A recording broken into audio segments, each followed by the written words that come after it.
Soweto Kinch. Tina! The man, how are you? I'm feeling good. I'm in a good place right now. It sounds like it. You've got the BBC show, you've got the new album coming out. So first, let's talk about the album. Tell us what to expect. Yeah, well, the album itself will probably be dropped in the autumn sometime, but I'm currently just fleshing it out and writing it. I'm really enjoying the process of creation with other musicians.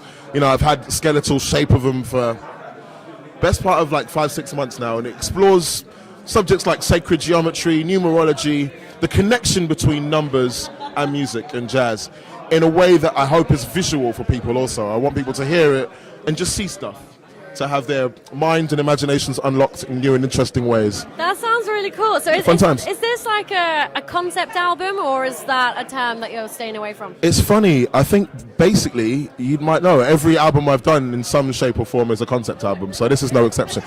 There'll be a thematic material, but I think it'll be probably less lyrically populated than my previous albums. It'll be more about the sonic quality of any words that I rap, as well as the playing saxophone, so that's it. I'm trying to affect people in different visceral ways to just hitting them with bars and punchlines as an MC. You know? That's really cool. What's inspired this idea? Lots of things. But if I was to hone in on one, I think it's an awareness that music is always affecting us. There are always frequencies and sound that are affecting us. And a lot of discussions made about negative energy being passed through the music and bad pop music and how it's corrupting the youth and stuff. And I really just wanted to make music that made me feel good, and I couldn't even explain it. Music that made me feel a sense of balance. And yeah, you know, not to sound too lofty, I think that does elevate human consciousness, elevates connection, and that's the kind of music that I want to make. Sweet. It sounds very genuine from an authentic place, so that sounds really cool. Talking of things that make us feel good, your new show makes me feel good. Oh, stop.